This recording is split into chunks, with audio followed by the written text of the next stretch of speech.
Body armor 101. Body armor is typically made of one of three different materials. You have soft body armor, which is made of stacked Kevlar layers. You have steel body armor, and you have ceramic.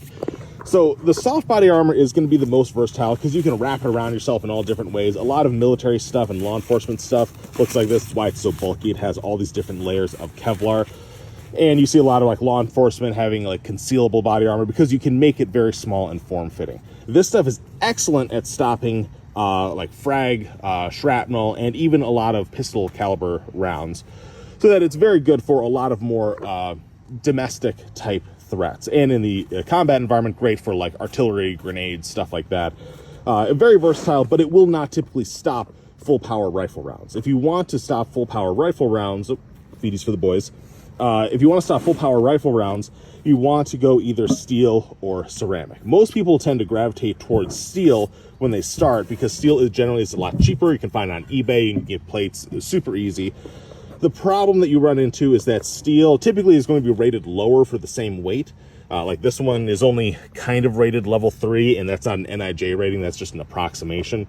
And the way that steel works is that when a bullet hits, the steel defeats it by shattering the bullet. The steel is so much harder that the bullet shatters, but that mass has to go somewhere, just like in the steel target here, where you see the bullet impacts here, but the fragments, the shrapnel and everything, that has to go somewhere. So you see all the paint is worn off here, all the copper jacket and lead spalling, it has to go somewhere. And if this is hitting center mass, this is someone's face right here. So the body armor does a great job of not letting the bullet stop, go through your, chest cavity, but it does have a tendency to mess up your face. And now you can certainly, there exist spall coatings where they'll basically like layer this with like a truck bed liner type of material, make it like triple the thickness, and that stuff tends to be better at catching the spall. The problem though is that tends to be a bit expensive, and by the time you do all that, you end up approaching the price point of a ceramic plate anyway, which is actually NIJ level 4 rated, which is tough stuff. This stuff works totally different, in which the bullet comes in and the ceramic layered whatever magic they do in here actually catches the bullet and can sustain several hits of really intense, heavy, high caliber rifle fire.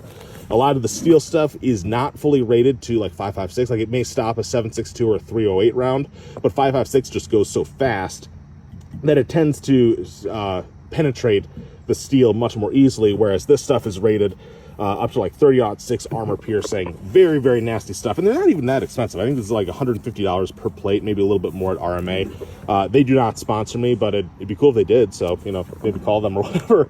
But typically for combat applications, like what we talk about on this channel, the way you want to do this is you want to use a soft body armor as your base, like you have this IOTV, and then you want to they have carriers in there, so it has the soft armor, but then you can also put in the hard armor in there as well. So you have rifle protection for your chest cavity, your critical stuff on your front and back, and then your sides and everything in between, even your shoulders are protected with the soft armor. And you can get extra stuff like shoulder pads or groin protectors if you're really concerned about it.